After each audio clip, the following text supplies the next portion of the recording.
ये हमारा basic concepts का मीनिंग है कि कुछ एक रैंडम टॉपिक दिया हुआ है जो हमें केमिस्ट्री समझने के लिए दिया, जैसे पहला मोल्स के बारे में पढ़ा दिया। अब एक सेकंड टॉपिक है एम्पिरिकल एंड मॉलिक्यूलर फॉर्मूले के बारे में बताया जा रहा है। मॉलिक्यूलर फॉर्मूला क्या होता है, एम्पिरिकल फॉर्मूला क्या होता है, परसेंटेज कंपोजिशन कैसे निकालते हैं किसी एलिमेंट की। परसेंटेज कंपोजिशन का मतलब है कि जैसे वाटर है, वाटर में दो एलिमेंट हैं, हाइड्रोजन एंड ऑक्सीजन।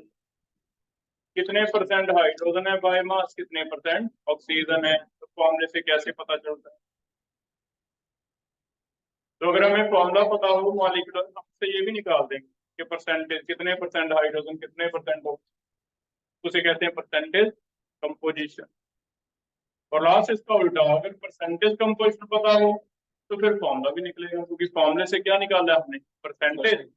तो परसेंटेज से क्या निकलेगा, तो एक अलग से टॉपिक दिया हुआ है, molecular formula, empirical formula, calculation of percentage composition. Formula दिया होगा, परसेंटेज निकालनी होगी, या फिर उल्टा परसेंटेज दी हुई, किधर से चलना, परसेंटेज दी होगी, फॉर्मूला निकाल। ठीक है, तो पहला टॉपिक बनाओ एम्पिरिकल फॉर्मूला क्या होता है, यहाँ पे स्टार्ट।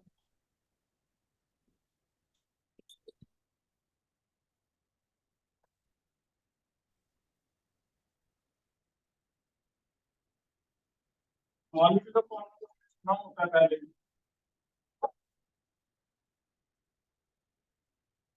जो नया वर्ड पढ़ेंगे वो आएगा एम्पिरिकल क्या होता है।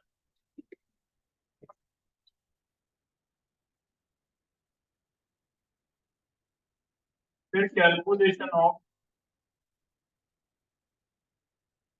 परसेंटेज कंपोजिशन,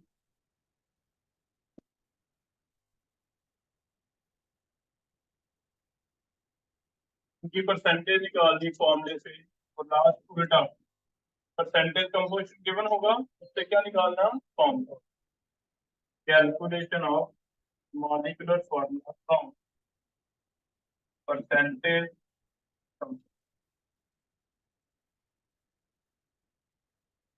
तो सेकंड टॉपिक है एनसीईआरटी चैप्टर में, ये वाला दिया हुआ अलग से एक टॉपिक है कि कुछ बेसिक्स इंफॉर्मेशन है, मॉलिक्यूलर फॉर्मूला, एम्पिरिकल फॉर्मूला, इनसे परसेंट कैलकुलेशन पता करना। तो परसेंटेज दी होगी तो क्या पता करना, फॉर्मूला।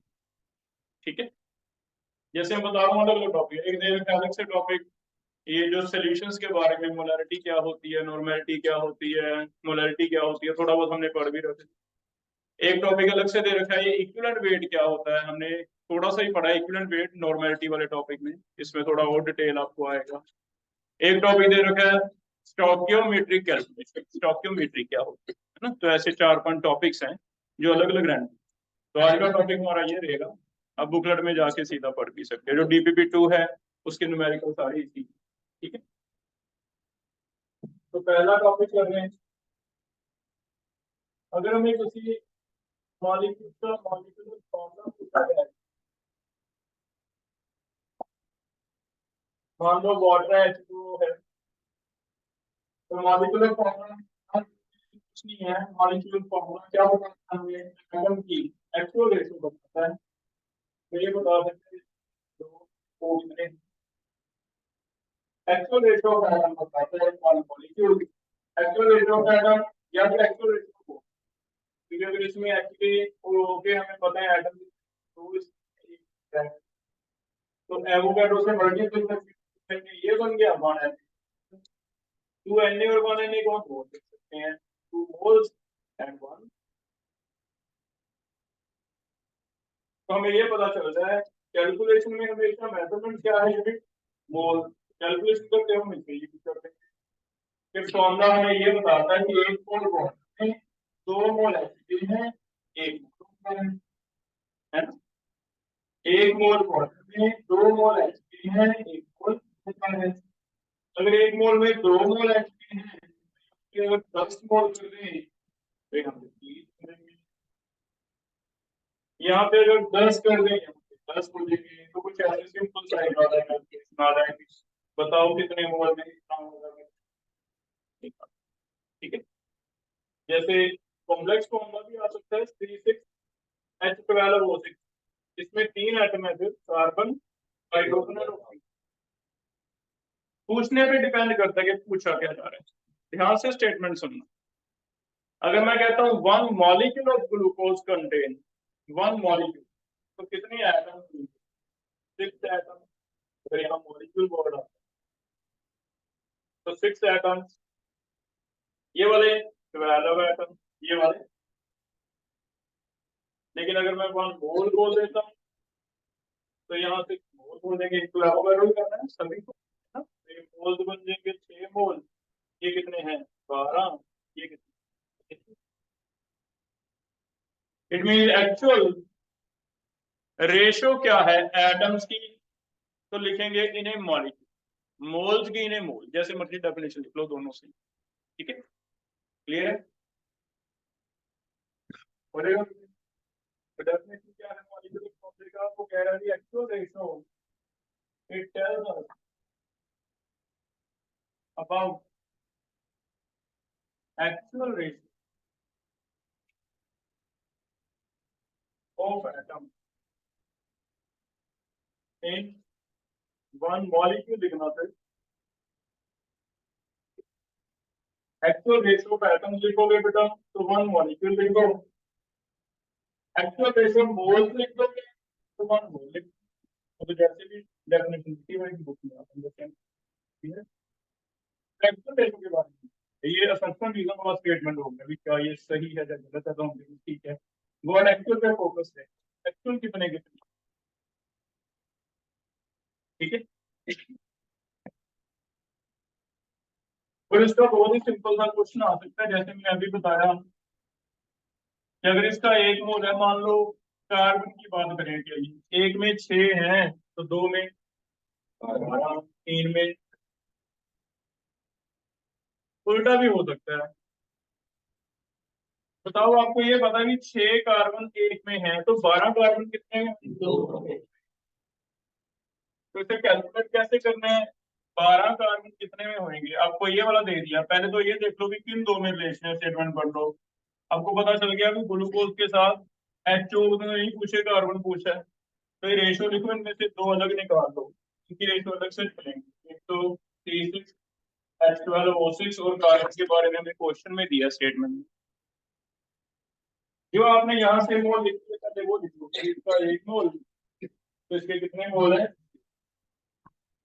अब स्टेटमेंट ध्यान से पढ़ना है कि आपको कोई एक गिवन होगा, एक पूछा जाए, जो गिवन है बेटा उसके नीचे वो रख दो, जो पूछा जा रहा है उसके नीचे एक्स रख दो और क्रॉस मल्टीप्लाई कर दो।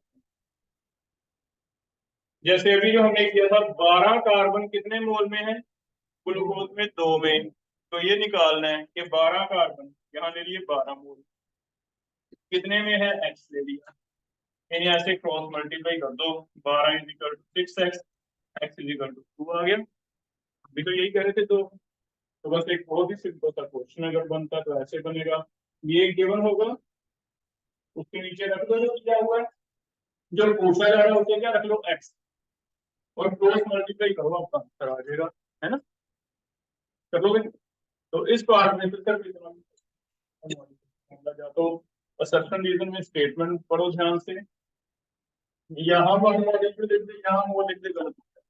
आपको कहते हैं ratio of moles in one molecule, गलत। Ratio of moles in one mole, ratio of atoms in one. ठीक है, रेडी हो गई? देखो ऐसे क्वेश्चन आ जाएंगे सेशन में, करोगे बेटा? आगे चले, सेकंड टर्म आते हैं। सेकंड टर्म क्या लिखिए? एम्पिरिकल। एम्पिरिकल क्या होता है? अगर इस फॉर्मूले की बात करें, इसका अगर मैथमेटिक्स कर दें, एक्चुअल रेशो ना लें, सिंपल रेशो की बात करें, तो 6 और 12 और 6 क्या ये कट भी सकते हैं? 6 12 6, 6 पे कट देंगे। अगर ये 6 पे कट जाएंगे तो 1 रह जाएगा, H2 रह जाएगा, O1 तो अगर आप मैथमेटिकली रेशो एक्चुअल ना लेके सिंपल रेशो ले लेते हो, सिंपल रेशो गलती से ले लिया, कैसे लिया, इसकी हमें जरूरत पड़े, तो हो सकता है आपका फॉर्मूला चेंज हो जाए, हो सकता है ना भी वजह से सिंपल पहले ही है रेशो। लेकिन ये जो सिंपल रेशो मैथमेटिकली ले लेंगे, एक्चुअल नहीं, सिंपल रेशो, इस रेशो से जो फॉर्मूला बनेगा उसे फिर हम मॉलिक्यूलर नहीं कहते। एम्पेरिकल का मतलब हमें जस्ट एक आइडिया तो दे रहा है कि कार्बन एच और ओ है तो उनका रेशियो इतना इतना है, पर एक्चुअल नहीं पता।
बताना बेटा एच का कितने परसेंट आया है? 9.9।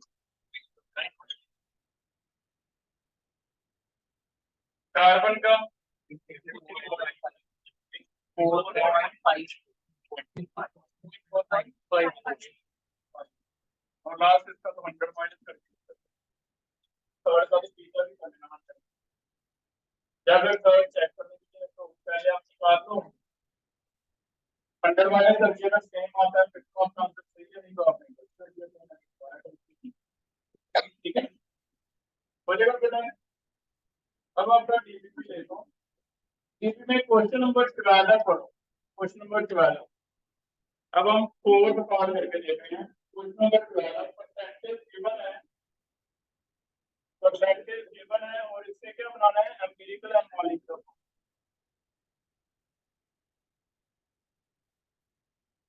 तो पहले स्टेप 1 है, स्टेप 1 है हमने परसेंटेज लिख देना है एलिमेंट का।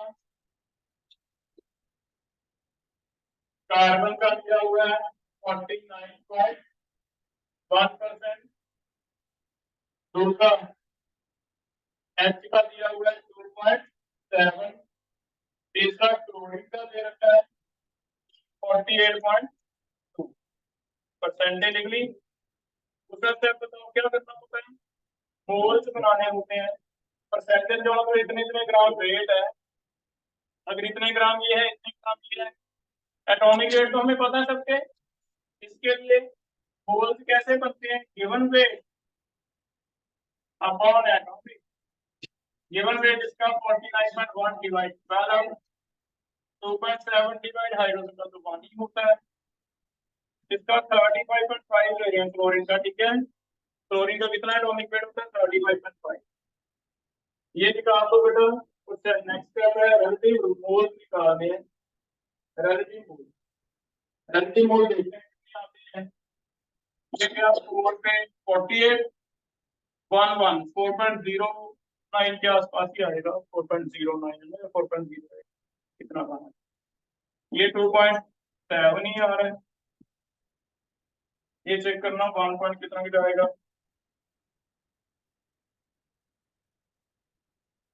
1.4,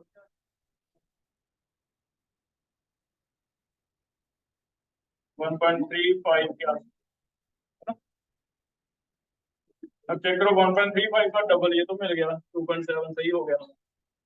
एक तो आएगी आएगी। ये 1.3 को 3 से मल्टीप्लाई करके देख लो, बनता है 4.1 या 2, ऐसा कुछ बन जाए।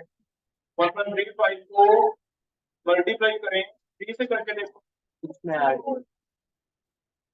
कितना है?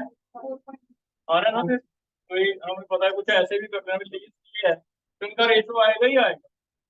अप्रोक्स करके देख लेंगे कि 13 इंटू 3 39 है, तो फिर 3 से मल्टीप्लाई करके देख लो, अगर क्लोज आ गया 4.1 क्योंकि हमें पता रेशो तो आना है ना, थोड़ा सा अलाउड है हमें अप्रोक्स करना।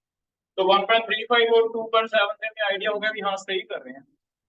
रेशो रिलेटिव मोल कैसे करती है? सबको लीस्ट से डिवाइड करना है, divide by 4.08 divide 1.35, 2.70 divide 1.35, 1.35 divide 1.35, 1 आ गया। ये कितना आ गया? 2, ये आई थिंक 3 आ जाएगा अप्रोक्स।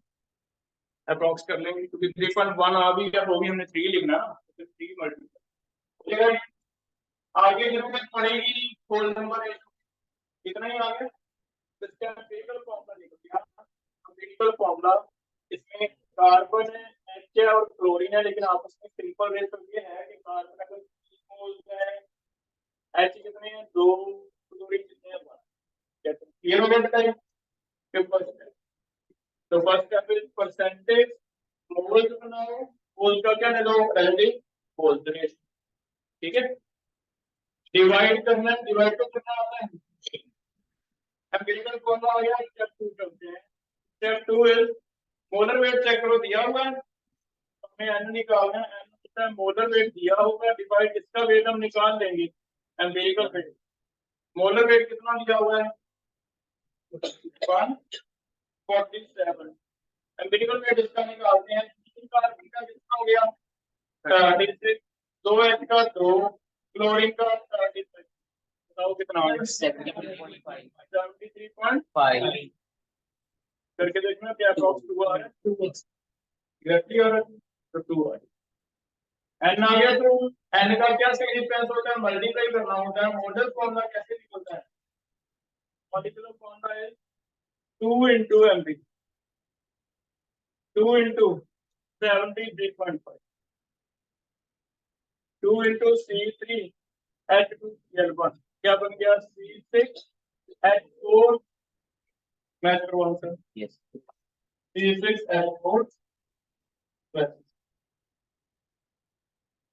क्लियर है बेटा? एक बार 14-15 पढ़ के देखो, मैंने करवा दिया आपको 14-15 हीमोग्लोबिन वाला करवा दिया है। 14-15 अच्छा, अगर नंबर ऑफ एटम ना दिए हो कितने हैं तो फिर अज्यूम 1। अगर दिए कि मान लो मैं हीमोग्लोबिन में क्या था कि आयरन इतने परसेंट है, ये नहीं बताया कितने एटम है, तो वहां एक ऐसे वर्ड लिखा जाता है कैसे मिनिमम मॉलिक्यूलर। मिनिमम का मतलब भी इतना तो होगा ही होगा, तो मिनिमम के लिए मान के चलते हैं कि कम से कम एक एटम तो। तो अगर कहीं नंबर ऑफ एटम ना दिए हो तो 1 मान, तो 14-15 हो जाएंगे, 12 हो गया। ठीक है, मतलब हुआ हमारा 12। 13 में 13 की परसेंटेज की जगह कुछ जगह चेंजेस कर रखी है। परसेंटेज ना दे आपको, मैं सीधा वेट ही बता दूं, फिर तो जो है ना मैं तुम्हें बता दूं इतने ग्राम कार्बन, इतने ग्राम हाइड्रोजन, इतने ग्राम है, फिर परसेंटेज की जरूरत।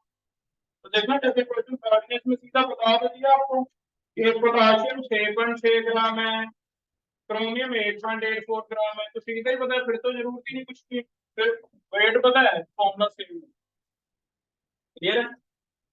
तो परसेंटेज की जगह एक ही बात है, वेट के लिए वेट से जो परसेंटेज आएगी ना, अगर वेट के लिए फिर परसेंटेज की क्या जरूरत है? एक और पढ़ लो इसके ऊपर, एक रेशो वाला 9th क्वेश्चन। 9th में ऐसे लिखा हुआ है 9:1:3.5। तो रेशो भी तो यही है कि हम इसे मान लेंगे कि 9 ग्राम है, ये कितना है? 1 ग्राम, ये सेम है। तो परसेंटेज ना दिया हो मल्टीपल के लिए दो चीजों में कंफ्यूज किया है। एक तो मैंने क्वेश्चन नंबर 13 आपको दे दिया, क्योंकि जो आप बुक पढ़ोगे एनसीईआरटी में 2-3 क्वेश्चन सारे परसेंटेज वाले दिए। मल्टीपल करोगे तो इसमें थोड़ा सा ट्विस्ट करके देता है क्वेश्चन। एक तो क्वेश्चन नंबर 13 दे दिया भी इतने ग्राम ऑर्गेनिक कंपाउंड, इतने ग्राम कार्बन, ये हमें तो पता ही है, आइडेंटिटी चाहिए, वेट पता हो और इजी है, तो सेम ही करना है, अपने वेट रख दो।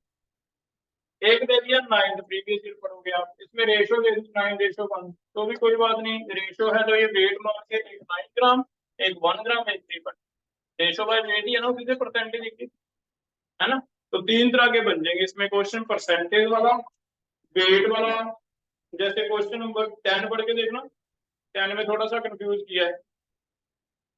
10 पढ़ के देखो, लग रहा है मुश्किल लेकिन है नहीं। हमें कह रहा है 0.3025 ग्राम सैंपल है प्योर क्रिस्टलाइन का, इसमें इतने ग्राम कार्बन है। तो क्या करोगे, हमें कितने सैंपल, कितने, कुछ नहीं लेना, हमें कार्बन चाहिए। क्या कार्बन का वेट दिख रहा है आपको? ये यहाँ रख लेंगे 0.05। हाइड्रोजन का भी दिख रहा है, यहाँ रख लेंगे। ऑक्सीजन का, हाइड्रोजन का, सबके वेट लेके आपको बस लीस्ट डिवाइड करके रेशो आएगा। तो ये 10th एंड 13 खासकर नीट के लिए है कि आपको कंफ्यूजन कैसे करेगा। कुछ कंफ्यूज होने की जरूरत नहीं है, आपको हमेशा एक ही फॉर्मूला। ऐसी लास्ट 9th है, 9th में आपको रेशो दे दी, रेशो में भी कंफ्यूज होने की जरूरत नहीं है, वेट ही है वो, इतने ग्राम, इतने ग्राम, इतने ग्राम, उतने ग्राम। क्लियर है बेटा? घर से करके देखना इसे, कर डिस्कस। ठीक है, जितने